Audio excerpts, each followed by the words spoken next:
മുതലാളിത്തത്തിന്റെ അധികാരങ്ങളുടെ അമരസ്ഥാനത്തിരിക്കുന്നവരുടെ വിചാരം തങ്ങളുടെ സിംഹാസനങ്ങൾ എത്രയോ ഉന്നതമാണെന്നാണ്. അല്ലാഹുവിന്റെ സിംഹാസനമല്ലാതെ ഈ ലോകത്തേത് സിംഹാസനത്തിനാണ് നിലനിൽപ്പുള്ളത്?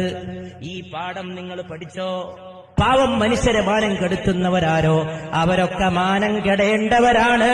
ഇന്നല്ലെങ്കിൽ നാളെ അപമാനത്തിലേക്ക്, അവർ അധപ്പതനത്തിലേക്ക് കൂപ്പുകുത്തേണ്ടവരാണ്. മാനം മര്യാദക്ക് ജീവിക്കുന്ന രാജ്യങ്ങളെ ചെന്ന് തകർക്കുകയും ആ രാജ്യങ്ങളുടെ ഭരണാധികാരിയെ മാനം കെടുത്തുകയും അവിടുത്തെ പാവപ്പെട്ടവന്റെ നെഞ്ചത്ത് കയറി അവന്റെ മുഖത്ത് തുപ്പുകയും ചെയ്യുന്ന ഏകാധിപതി ഇന്നല്ലെങ്കിൽ നാളെ പാഠം പഠിക്കേണ്ടതാണ്.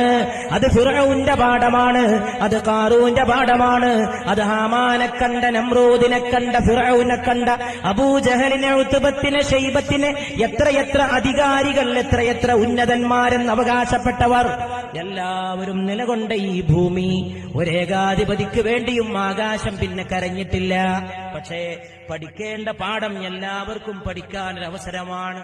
സദ്ദാമിനോട് ചെയ്തതൊരു മനുഷ്യനോടും ചെയ്യാൻ പാടില്ലാത്ത കടുത്ത മഹാപാതകം. പക്ഷേ നിസ്സഹായനായിട്ടൊരു മനുഷ്യനിരിക്കുന്ന രംഗമൊന്നാലോചിച്ചു നോക്കൂ. സ്വന്തം അണ്ണാക്കിൽ ഇഞ്ചക്ഷൻ കയറ്റിയിട്ട് രക്തമെടുത്തിട്ട് നീ തന്നെയോ സദ്ദാം എന്ന് ഞങ്ങളൊന്ന് പരിശോധിക്കട്ടെ എന്ന് പറയുന്ന അവസ്ഥ താൻ ഭരിച്ച നാട്ടിൽ തനിക്കുണ്ടായത്.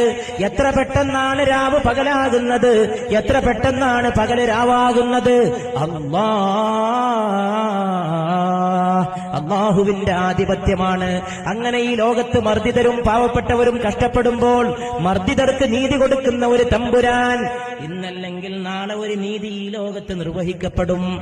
അതിൽ യാതൊരുവിധ സംശയത്തിനും അവകാശമില്ല. ഏകാധിപത്യങ്ങൾ തകരും, ഏകധ്രുവാധിപത്യങ്ങളും തകരും, ഏകധ്രുവാധിപത്യത്തിന്റെ സാമ്രാജ്യത്വങ്ങളും തകരും. ഒരു സാമ്രാജ്യത്വത്തിനും ഈ ലോകത്ത് നിലനിൽപ്പില്ല. ഏറ്റവും വലിയ ആഭ്യന്തര സംഘർഷത്തിലേക്ക് പോവുക ഈ അധിനിവേശം നടത്തിയ ആളുകളാണ്. അവരുടെ സംഘർഷത്തിന്റെ ദിനങ്ങളാണ്.